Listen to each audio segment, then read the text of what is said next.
जाति, sex, place of birth किसी के भी आधार पर किसी भी तरीके से भेदभाव नहीं करेगा। राज्य का यह कर्तव्य है। आर्टिकल है हर एक नागरिक में क्या बोल दिया गया, this article is related to the making of. जय हिंद दोस्तों, स्वागत है आपका न्यू लक्ष्य एकेडमी पर। आज हम पढ़ने जा रहे हैं कि शिक्षा का भारतीय संविधान में क्या योगदान है और क्या शिक्षा के प्रति संविधान निर्माताओं की सोच रही और शिक्षा को कैसे संविधान में रखा गया है। पहले यह एक राज्य सूची का विषय था, कैसे हमने इसको टाइम के साथ आगे बढ़ के इस दिशा में परिवर्तन कर दिया और इसको कंकरेंट लिस्ट में लेके आ गए, जिसमें दोनों राज्य सरकार और केंद्र सरकार दोनों मिलकर पूर्ण रूप से अपने सुझावों को आगे लाते हैं और समाज की जरूरतों को देखते हुए इस दिशा में जरूरी कदम उठाते हैं। एजुकेशन एंड कॉन्स्टिट्यूशन जो टॉपिक रहेगा हमारा, वो टीचिंग का कोई भी एग्जाम हो उसमें एजुकेशन से रिलेटेड एक दो क्वेश्चन जरूर आते हैं आर्टिकल संबंधी। कि शिक्षा का प्रावधान कौन से आर्टिकल में है या मातृभाषा कौन से आर्टिकल में है। तो हर तरीके से संविधान में जो शिक्षा की स्थिति है उस पर सवाल जरूर आता है। आज हम उन सभी सवालों को इस एक वीडियो में खत्म कर देंगे। भाई आपका कोई भी एग्जाम हो, आप इस एक वीडियो को देखने के बाद आपका संविधान का जो कोई भी सवाल होगा शिक्षा के रिगार्डिंग वो गलत नहीं होगा। ठीक है, हमारा पूरा प्रयास रहेगा कि आपके 1 या 2 नंबर बिल्कुल पक्के कर दिए जाए। तो चलिए शुरू करते हैं कि भारतीय संविधान में शिक्षा को कहाँ कहाँ और कैसे रखा गया है। ठीक है, शुरू करते हैं आज की क्लास। सबसे पहले शिक्षा के जो रूप है उसको देख लेते हैं कि भाई फंडामेंटल राइट आर्टिकल 15 में क्या बोला गया है। इस आर्टिकल में ये बोला गया है कि जो राज्य है वो जाति, सेक्स, प्लेस ऑफ बर्थ किसी के भी आधार पर किसी भी तरीके से भेदभाव नहीं करेगा। राज्य का यह कर्तव्य है कि वह हर एक नागरिक को irrespective of caste, class, creed, किसी भी धर्म का हो क्यों ना हो, उसको समान ट्रीट करेगा, हर तरीके से उनको समान समझेगा। यह it is the responsibility of a citizen to question authority, कि भाई हर व्यक्ति को शासन के सम्मुख क्वेश्चन रखने का अधिकार है। वह शासन के सम्मुख पूछ लेंगे कि भाई हमें किस बेस पे हमें कमतर रखा गया है, हमें यह अधिकार क्यों नहीं दिए गए। तो राज्य का एक कर्तव्य है कि सभी को एक समान मानकर सभी की आवश्यकताओं की पूर्ति करे और सभी के जीवन में क्रांतिकारी बदलाव लेके आए। चलिए शुरू करते हैं। आर्टिकल 15, इस अनुच्छेद में कहा गया है कि राज्य किसी भी नागरिक के खिलाफ केवल धर्म, चलिए एक बार पेन ले लेते हैं भाई, ऐसे काम नहीं होगा, पेन तो लेना पाऊँ।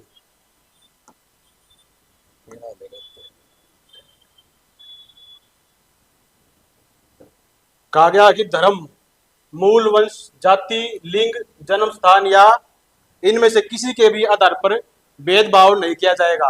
राज्य जो है हर तरीके से आपको पोषित करेगा, नर्चर करेगा, आपकी हर एक बात को माना जाएगा, हर तरीके से आपको समान समझा जाएगा। समान इन द सेंस कि राज्य जो है वो धर्म, कास्ट, क्लास, क्रीड किसी भी तरीके से आपके साथ भेदभाव नहीं करेगा। यह आर्टिकल 15 में कहा गया है। ठीक है, चलिए आगे बढ़ते भाई। इसके बाद हम आते हैं आर्टिकल 15 सब क्लोज 1 में। इसमें क्या बोला गया है कि जो राज्य है, दिस आर्टिकल स्टेट्स दैट मेरे भाई ये पंगे इस बोर्ड के। Okay report. इसमें क्या बोला गया भाई,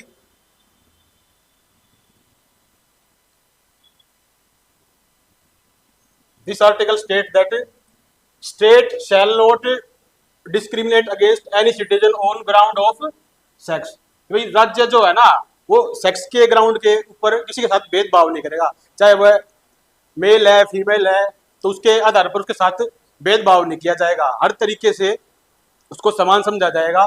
ये ना हो कि हम महिलाओं के लिए अलग विशेष प्रावधान करें या जब मेल के लिए अलग प्रावधान करें, उसमें हर तरीके से सभी को समान माना जाएगा। ठीक है, इसके उलट आर्टिकल 15 सब क्लोज 3 में क्या बोल दिया गया, this article is related to the making of special provision. भाई यहाँ ये बात कर रहा है कि किसी को अलग तरीके से ट्रीट नहीं किया जाएगा, सभी को एक समान माना जाएगा।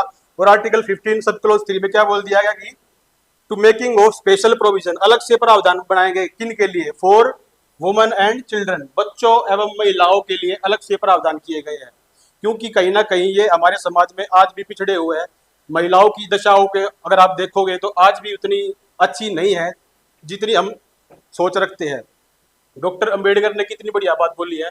उन्होंने कहा है कि किसी भी समाज का अगर आप आकलन करना चाहते हो तो उस समाज की ये देखो महिलाओं की स्थिति क्या है। अगर उस समाज में महिलाओं की स्थिति अच्छी है तो वो समाज अच्छे से प्रोग्रेस कर रहा है, हर तरीके से आगे बढ़ रहा है। आप महिलाओं की दशाओं का अनुमान आप लगा लोगे तो आपको उस समाज के बारे में भी पता लग जाएगा कि उस समाज की स्थिति क्या है, वो महिलाओं के बारे में क्या राय रखता है या उसकी सोच कैसी है, वह समाज जो है वो सभ्य समाज की ओर जा रहा है नहीं जा रहा, उसकी सोच कैसी है।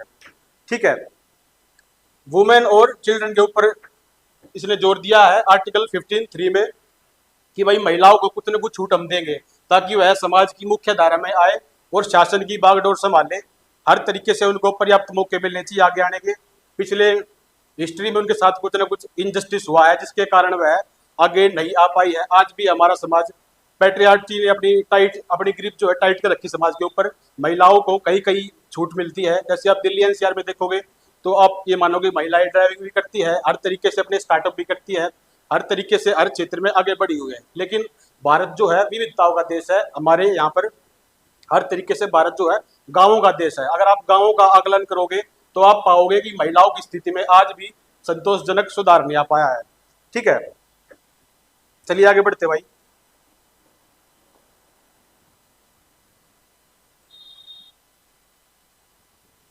अब आ गया भाई मोस्ट इंपोर्टेंट आर्टिकल। इस आर्टिकल के ऊपर हर एक एग्जाम में, टीचिंग एग्जाम में क्वेश्चन आता ही आता है, इसको बिल्कुल घोट के पी जाओ। आर्टिकल 21A ये क्या कहता है भाई? This article is related to the right of education act. जो आप बोलते हो ना राइट टू एजुकेशन एक्ट, भाई कौन से संविधान संशोधन से आया? वो इससे आया भाई। ठीक है, आर्टिकल 21A में क्या बोला गया है?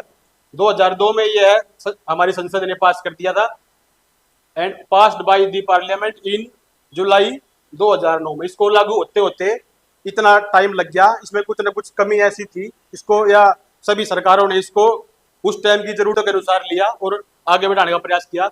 थोड़ी बहुत जो भी वहाँ की सर्कमस्टांसिस रही उसके अकॉर्डिंग थोड़ा बहुत टाइम लग गया इसको लागू होने में, लेकिन ये उस दिशा में एक बेहतरीन कदम था कि भाई सभी को हम इस आर्टिकल के तहत शिक्षा प्रदान करेंगे। यह उनका बेसिक फंडामेंटल राइट है। और पूरे देश की अगर बात करें तो ये कब लागू हुआ था? 1 अप्रैल 2010 को। ठीक है, आपसे क्वेश्चन पूछ लेगा भाई पूरे तरीके से यह जो संशोधन है वो कब लागू हुआ था? 1 अप्रैल 2010 को लागू हुआ था। इसमें राइट टू एजुकेशन है कि बच्चा का ह्यूमन राइट है। बच्चा किसी भी धर्म से हो, किसी भी कास्ट से हो, हमें फर्क नहीं पड़ता। बच्चे का जन्मसिद्ध अधिकार है कि वह शिक्षा प्राप्त करे। उसको कम से कम इतनी एजुकेशन तो हो ताकि वो आगे खाने कमाने लायक हो जाए। उसको शिक्षा क्या करती है कि भाई व्यक्ति को मजबूत बनाती है। शिक्षा एक व्यक्ति को मीनिंगफुल अर्थ प्रदान करती है हर तरीके से। ठीक है, चलिए आगे बढ़ते भाई।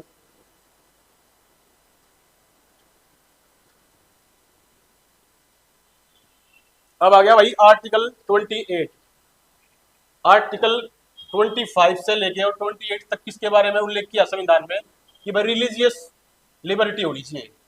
भारत जो है विभिन्नताओं का देश है, विभिन्न धर्मों के लोग इसमें रहते हैं और हमें हर धर्मों की जरूरतों को ध्यान में रखते हुए कानून को लाना होगा। ऐसा ना हो कि कोई भी स्ट्रिक्ट कानून किसी दूसरे धर्मों का हनन कर रहा हो या उनके एनक्रोचमेंट एरिया में आके समस्या प्रदान कर रहा हो या समस्याएं क्रिएट कर रहा हो। तो उस दिशा में हर एक धर्म को फलने फूलने का संविधान ने पूरा अधिकार दिया है कि आप अपने ज्यूरिस्डिक्शन में स्वतंत्र हो, हम आपको डिस्टर्ब नहीं करेंगे। आप आगे बढ़ने के, अपने धर्म को फलने फूलने के हम पर्याप्त मौके दे रहे हैं आपको। ठीक है, this article is related to the freedom to attend religious instruction और religious worship in certain educational institution. कि भाई आर्टिकल 25 के तहत आप क्या करोगे? 28 से तो ये स्टार्ट हो रहे हैं। 28 में आप क्या करोगे?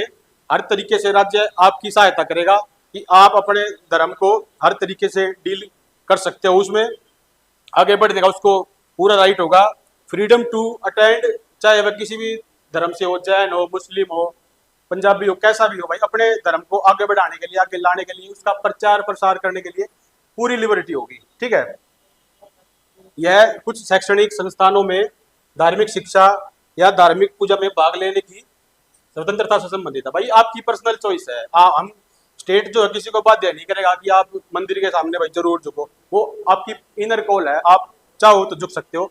राज्य इस दिशा में किसी के भी धार्मिक अधिकारों के ऊपर हस्तक्षेप नहीं करेगा। भाई आपको फुल लिबर्टी है, आप अपने क्षेत्र में आजाद हो, हर तरीके से आप जो आपका जो मन करे उस धर्म को मान सकते हो, अपना सकते हो, उसका प्रचार प्रसार कर सकते हो।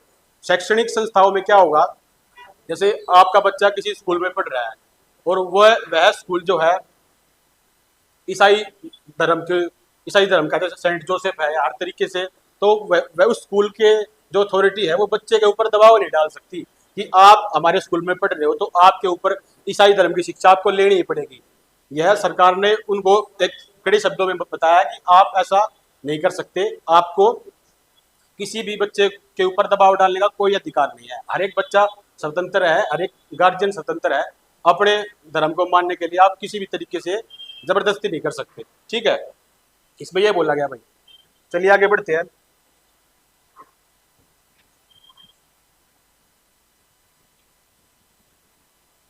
अब आ गया भाई आर्टिकल 29। इसमें क्या बोला गया है कि भाई this article states that no citizen shall be denied admission into any educational institution maintained by the state और रिसीविंग, कि भाई भारत का कोई भी नागरिक किसी भी शैक्षणिक संस्थान में एडमिशन ले सकता है, बशर्ते वह राज्य या केंद्र सरकार द्वारा संचालित हो। उसको वहां पे एडमिशन लेने के लिए मना नहीं किया जाएगा, हर तरीके से उसको आगे बढ़ने के मौके दिए जाएंगे कि आप किसी भी बेस पर उसको मना नहीं कर सकते कि भाई तेरा एडमिशन यहाँ नहीं होगा, ये रिलीजियस स्कूल है। या हर तरीके से स्टेट गवर्नमेंट ने और सेंट्रल गवर्नमेंट ने प्रावधान किए गए कि आप जो है स्टेट फंडेड जो भी स्कूल होगा या सेंट्रल फंडेड जो भी स्कूल होगा, आप उसमें एडमिशन ले सकते हो। कोई स्कूल की अथॉरिटी या कुछ भी आपको वहाँ एडमिशन लेने के लिए आपको मना नहीं किया जाएगा किसी भी तरीके से। ठीक है, यही बातें हिंदी में लिखी है भाई। किसी भी नागरिक को राज्य द्वारा संचालित फंडेड या प्राप्त किसी भी शैक्षणिक संस्थान में प्रवेश करने से वंचित नहीं किया जाएगा। भाई आपको वंचित नहीं किया जाएगा, आप वहां पे एडमिशन लेने के लिए स्वतंत्र हो। ठीक है, आगे बढ़ते भाई। अब आ गया भाई आर्टिकल 30। इसमें क्या बोला गया भाई, this article is related to the right of minorities, जो अल्पसंख्यक समूह है ना हमारे देश के, जो माइनॉरिटी कास्ट है जिनकी संख्या कम होती है, minority to establish and administer educational institution, कि भाई उनको भी छूट है अपने अलग से स्कूल खोलने का, जिसके माध्यम से वह अपने धर्म का प्रचार प्रसार कर सके, हर तरीके से अपने धर्म को फलने फूलने का मौका दे, और अपने अपने लेवल पे वो अपने जो उसकी समुदाय है वहां से चंदा इकट्ठा करके अपने अलग से स्कूल खोल ले, ताकि वह अपने जो भी उनके बच्चे हैं या उनके समुदाय के बच्चे हैं उनमें अपने धर्म के प्रति एक जागृति उत्पन्न कर दे कि भाई हमारे धर्म में इतने अच्छे महान दार्शनिक हुए हैं, हर तरीके से महान लोग हुए हैं जिन्होंने समाज को आगे बढ़ाने का काम किया है। इसमें भी संविधान ने पूरी छूट दी है कि आप जो है हर तरीके से स्वतंत्र हो अपने धर्म को मानने के लिए, उसका प्रचार प्रसार करने के लिए, बशर्ते उस बात से किसी दूसरे धर्म की धार्मिक भावनाओं को ठेस ना पहुंचे। भाई ऐसा ना हो कि आप, एक इंग्लिश में बड़ी कॉमन सी वर्ड है, to to free my fist my end where the other man nose begin, आपको अपनी मुट्ठी घुमाने का वहां तक अधिकार है जहां तक किसी की नोज को टच ना करो। आप अगर आप ऐसे हाथ घुमाओगे तो किसी को लगना नहीं चाहिए। ठीक है, आपको लिबर्टी इतनी है ताकि किसी दूसरे के अधिकारों का आनंद ना हो। ठीक है, यही बात इसमें बोलेगी कि आप हर तरीके से स्वतंत्र हो अपने धर्म को आगे बढ़ाने के लिए, अपने धर्म का प्रचार प्रसार करने के लिए।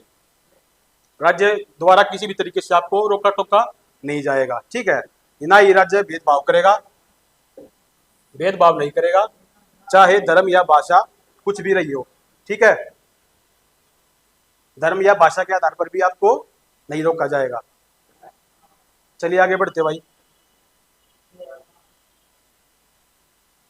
अब आ गया भाई आर्टिकल 45, मोस्ट इंपोर्टेंट आर्टिकल है भाई।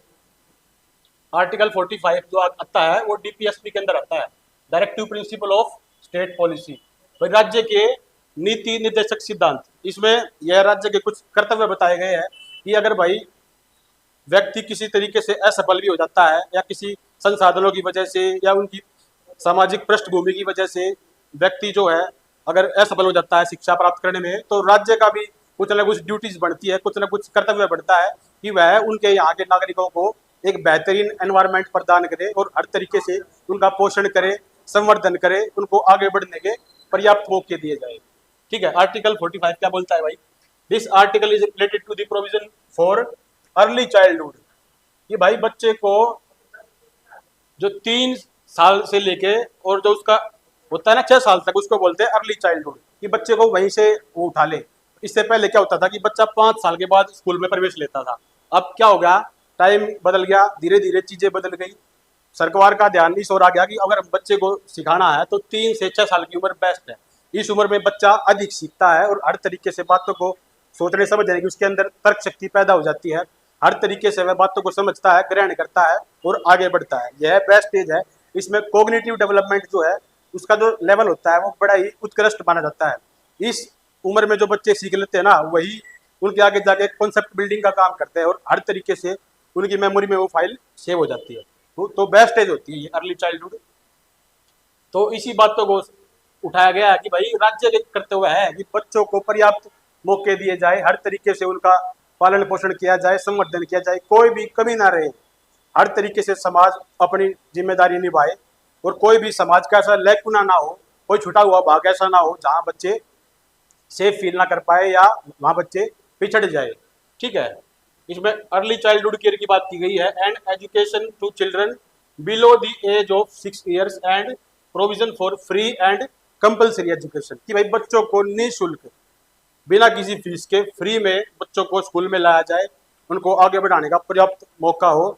सरकार जो है हर संभव प्रयास करे ताकि बच्चा स्कूल में आ पाए। यह राज्य सरकार का कर्तव्य है कि बच्चे को स्कूल में लेके आए। ठीक है, 6 से लेके 14 ईयर्स तक के बच्चों को, 14 साल के बच्चों को आगे बढ़ाने का सरकार पूरा प्रयास करे।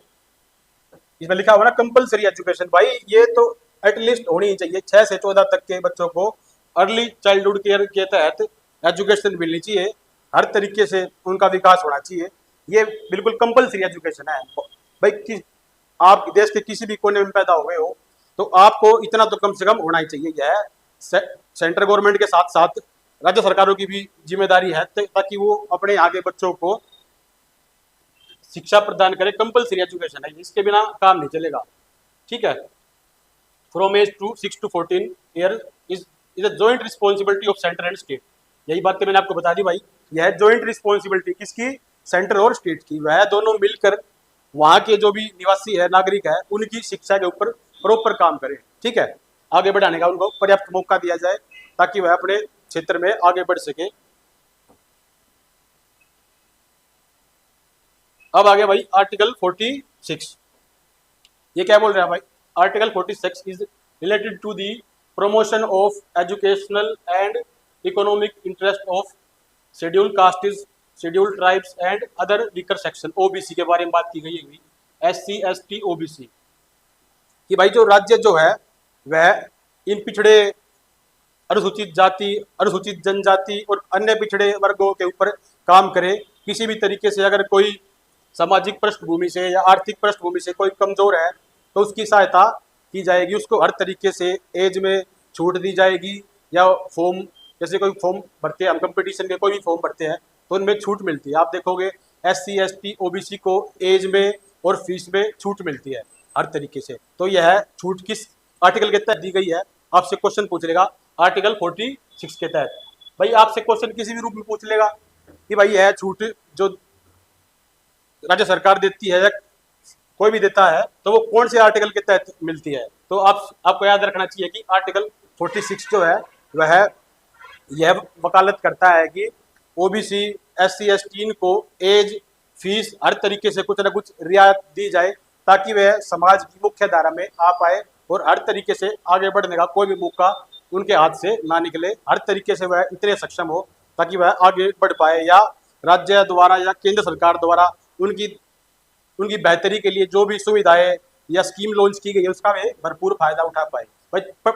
भाई पढ़ेगा इंडिया तभी तो बढ़ेगा इंडिया। हर तरीके से हमें समाज को ऊपर लेके आना है। जो भी XYZ किसी भी कारण से पीछे रह गया है उसको भी खींच के लाना है। हाशिए पर जो लोग खड़े हैं उनको भी आगे लेके आना है। यह बातें एनसीएफ 2005 और एनईपी 2020 में डायरेक्टली बोली गई है कि भाई समाज में राष्ट्रीय एकता को बढ़ावा देना है और हाशिए पर जो लोग हैं किसी भी तरीके से पिछड़े हुए हैं, चाहे वो कारण सामाजिक हो, आर्थिक हो, राजनीतिक हो, हर तरीके से उनको आगे लेके आना है, खींच के लाना है और समाज में राष्ट्रीय एकता की भावना को विकास करना। राष्ट्रीय एकता की भावना का विकास कब होगा? जब सभी इकट्ठे होंगे। सबका साथ, सबका विकास और सबका विश्वास। सबका विश्वास हम तभी जीत पाएंगे तब हम सभी लोग मिलजुल कर इकट्ठे रहेंगे। ठीक है, तो आर्टिकल 46 डील क्या करता है कि भाई ओबीसी, एससी, एसटी को कुछ ना कुछ छूट दी जाएंगी हर तरीके से, ताकि वह आगे बढ़ने के कोई भी मौका ना चूके। ठीक है, चलिए आगे बढ़ते भाई। अब आ गया भाई आर्टिकल 350A। यह आर्टिकल क्या बोलता है भाई? This article is related to the responsibilities of the state to develop facilities for instruction in the mother tongue. भाई मदर टंग, मातृभाषा का जो रोल है ना, उसका तो कहना ही क्या है। बच्चा जो है मातृभाषा के अलावा और किसी भाषा में इतना अच्छे से सीख ही नहीं सकता। यह रिसर्च में पाया गया है कि बच्चा जितना मातृभाषा में सीख लेगा ना, और धरती धरती की कोई लैंग्वेज नहीं तो उसको सिखा देगी। बच्चे का जो होम ग्राउंड है ना, आप उसको वहां खिलाओ। बच्चे की जो मातृभाषा है वह उसको इतना उसका पोषण कर देगी, इतना उसके अंदर दम भर देगी। और यही बातें एनईपी 2020 और एनसीएफ 2005, एनसीएफ 2023 यही बातें बोलता है कि जितना हो सके कक्षा 8 तक आपको बच्चे को शिक्षा जो है उसकी मातृभाषा में देनी है। हमने नहीं देखना कि बच्चा 8th क्लास में हो गया तो इसकी मातृभाषा को हटा दिया जाए। जितना हो सके उतना, मैक्सिमम क्लास 10 तक भी अगर हो सकता है तो सरकार को सोचना चाहिए भाई जितना बच्चा मातृभाषा में सीख लेगा ना, उतना तो किसी दूसरी भाषा में सीख ही नहीं सकता। तो मातृभाषा की इतना इंपॉर्टेंस है, इसको सरकार ने भली भांति इंगित किया है और उठाया है। प्राइमरी स्टेज जो है एजुकेशन टू चिल्ड्रन, हर तरीके से बच्चे को उसकी मातृभाषा में सिखाया जाएगा, क्योंकि मातृभाषा ही एक ऐसा माध्यम है जिसके द्वारा बच्चा अधिक से अधिक सीख पाएगा और हर तरीके से आगे बढ़ पाएगा। इसके अलावा कोई है नहीं भाई। सीखने का वो सीख लेगा, लेकिन वो शिक्षा किस काम की जो बाद में खोखली हो, होलो पर्सनैलिटी किस काम की हमारी। हमें चाहिए बच्चे में एक चरित्र निर्माण अच्छा हो, उसके अंदर कॉन्फिडेंस हो, बच्चा हर तरीके से टीचर के सामने जवाब दे पाए या समाज के सामने जवाब दे पाए। बच्चे को जो इसका मानसिक लेवल है कम से कम उतना तो आना ही चाहिए, और यह पॉसिबल तभी होगा जब मातृभाषा के ऊपर अधिक ध्यान देंगे। ठीक है, यही बातें संविधान में बोली गई है। और गांधी जी भी ये मानते थे कि बच्चे को जो है जितना हो सके, जहां तक हो सके मातृभाषा में सिखाना चाहिए, क्योंकि मातृभाषा भाई भाषा एक सीखने का माध्यम है। आप अच्छे से आपके कंसेप्ट बिल्ड हो जाएंगे तो आप किसी दूसरी लैंग्वेज में भी उन बातों को बता दोगे, लैंग्वेज को आप इजीली सीख सकते हो। लेकिन जो क्रूशियल टाइम होता है ना आगे बढ़ने का, जो बच्चे का लेवल होता है, वो उस टाइम मातृभाषा के जो कंडीशन होती है फेवरेबल, वहाँ होता है ज़्यादा। हर तरीके से मातृभाषा का योगदान के बारे में बात की गई है, तो यही बातें आप इसको यहाँ लिखा हुआ मिलेगा आपको। ठीक है, चलिए आगे बढ़ते भाई। हमारा आज का लास्ट आर्टिकल है ये आर्टिकल 351। इसमें क्या बोला गया है कि केंद्र सरकार जो है के कर्तव्य से संबंधित है। यह हर तरीके से सेंट्रल गवर्नमेंट की जो रिस्पॉन्सिबिलिटी है उनको बता रहा है। To promote the spread of the Hindi language to develop and promote it as national language. कि भाई केंद्र सरकार का, सेंट्रल गवर्नमेंट का यह कर्तव्य है कि वह हिंदी के विकास की ओर पर्याप्त ध्यान दे और हिंदी के विकास को आगे बढ़ाने के लिए हर संभव प्रयास करे। यह भारत सरकार का कर्तव्य है कि वह हिंदी के विकास के लिए नित्य नए नए प्रयोग करे और उसका संवर्धन करे, हर तरीके से इसको आगे बढ़ाए। ठीक है, यही बातें की गई इसमें भाई। हिंदी भाषा को राष्ट्रभाषा के रूप में विकसित करने और प्रचारित करने, फलने फूलने के लिए इसके प्रसार को बढ़ावा देना। कि भाई सेंट्रल गवर्नमेंट की रिस्पॉन्सिबिलिटी है कि वह हिंदी भाषा को आगे बढ़ने के, फलने फूलने के पर्याप्त मौके दे और जहां तक संभव हो इस दिशा में उपयुक्त प्रयास करे। इसमें हमारा भाई एक आर्टिकल और रह गया, उसको अलग से पढ़ लेते हैं।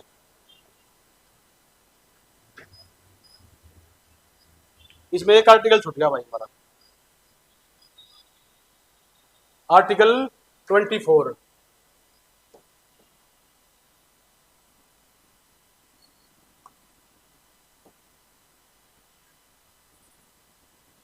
आर्टिकल 24 क्या बोलता है भाई कि भाई जो छोटे बच्चे हैं जिनकी उम्र 6 से लेके 14 तक है, उनको भाई किसी भी तरीके से बाल श्रम या कैसे ऐसे खतरनाक कामों में सरकार या राज्य सरकार जो है उनसे बचाएगी। भाई सभी की पृष्ठभूमि अलग होती है, हर एक बच्चा अलग होता है, किसी की पृष्ठभूमि अलग है, किसी की अलग है। हर बच्चे, आप ये मत मानो कि बच्चा हर तरीके से सेम होता है, बच्चे की अलग अलग पृष्ठभूमि होती है। आप अगर अच्छे से खाना वाना खा रहे हो, आपके पेरेंट्स जिंदा है या वो आपको अच्छे तरीके से पालन पोषण कर रहे हैं आपका, तो आप ये मत समझो कि भारत का हर बच्चा जो है इसी तरीके से आगे बढ़ रहा है। भाई सभी को संविधान ने पर्याप्त मौके दिए हैं, लेकिन कुछ ना कुछ मिस हैपनिंग हो जाती है। किसी के पेरेंट्स गुजर जाते हैं या कोई, किसी को पता ही नहीं, कोई किसी को अपने बच्चे को अनाथालय छोड़ाया किसी भी तरीके से, तो उन बच्चों का उनको भी अपने मुख्य धारा में लेकर आना है, उनका भी विकास करना है। तो इसमें बोला गया कि आर्टिकल 24 के तहत कि राज्य जो है यह सुनिश्चित करेगा कि उनके यहाँ, राज्य सरकार जो स्टेट गवर्नमेंट होती है वह यह सुनिश्चित करेगी कि उनके यहाँ 14 वर्ष से कम का बच्चा चाइल्ड लेबर के रूप में कहीं काम तो नहीं कर रहा है। भाई कहीं पे कोई पटाखा फैक्ट्री है या बीड़ी की फैक्ट्री है या और अलग तरीके से जो जो खतरनाक काम होते हैं वह उस काम में संलिप्त तो नहीं है या दबाव उसके ऊपर नहीं बनाया जा रहा है। राज्य सरकार की यह जिम्मेदारी है ताकि वह अपने यहाँ के 14 वर्ष तक के बच्चों का यह देखे कि इतने उम्र के बच्चे जो है यहाँ पे काम ना करें और उनको भी कम से कम कॉमन स्कूलिंग तो कम से कम प्रोवाइड करा दे। भाई उसके बाद तो उनको कमा के खाना होगा। सबकी परिस्थिति एक जैसी समान नहीं होती, उनको हर तरीके से आगे बढ़ना है, लेकिन कम से कम उनकी जो कॉमन स्कूलिंग है, बेसिक स्कूलिंग है, वहाँ तक तो हम उनका प्रोवाइड करें। आर्टिकल जो है 45 था वो यही बातें बोल रहा था कि भाई बच्चों को जो है 6 से लेके 14 ईयर्स तक हमें उनको एक सुविधा देनी है, उनको एक प्लेटफॉर्म देना है ताकि वह आगे बढ़े। ठीक है, तो भाई इनके अंदर कम से कम बेसिक स्कूलिंग तो उनकी हो, कम से कम वह इतना तो हो कि कोई अक्षर पढ़ पाए, हर तरीके से वह सक्षम हो पाए, उनकी बेसिक स्कूलिंग कम से कम स्ट्रांग होनी चाहिए। ठीक है, आर्टिकल 24 क्या बोलता है कि बच्चे को जो खतरनाक काम है उनसे दूर रखा जाए और उनसे बाल श्रम ना करवाया जाए। ठीक है, खतरनाक कामों से दूर रखा जाए।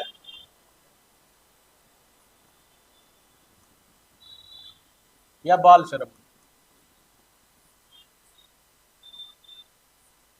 ठीक है, तो आर्टिकल 24 इससे डील करता है कि बच्चे को हर तरीके से हमें पर्याप्त एम्पल स्पेस देना है ताकि वह फलने फूलने में किसी भी तरीके से पीछे ना रहे। तो भाई इस क्लास में आपने देखा कि पूरे आर्टिकल 1 से लेके आर्टिकल 39 टू तक शिक्षा के अंतर्गत जो भी आर्टिकल आते हैं उनको हमने कवर कर लिया है। बाई चांस अगर एक दो रहता भी है तो आप मुझे कमेंट सेक्शन में बता दें कि सर आपने ये आर्टिकल किसी कारण से रह गया, उसको भी हम अच्छे तरीके से इलेबोरेट कर देंगे, आपके समक्ष डिकोड कर देंगे। ठीक है, तो यह वीडियो भाई हर एक एग्जाम के लिए इंपॉर्टेंट रहने वाली है। टीचिंग का वह कोई भी एग्जाम हो, यहाँ से एक दो क्वेश्चन आपको डिट्टो मिलेंगे, पक्का मिलेंगे। ठीक है, उसका क्वेश्चन पूछने का स्टाइल अलग होगा, लेकिन अगर आपके कंसेप्ट स्ट्रॉन्ग है ना तो आप हर सवाल का जवाब इजीली दे पाओगे। ठीक है, तो ऐसे ही वीडियो के लिए हमारे चैनल से जुड़े रहिए और अपना प्यार दिखाइए भाई। अब आपकी बारी है प्यार दिखाने की। मिलते हैं अगली वीडियो में, तब तक के लिए नमस्कार, जय हिंद, जय भारत।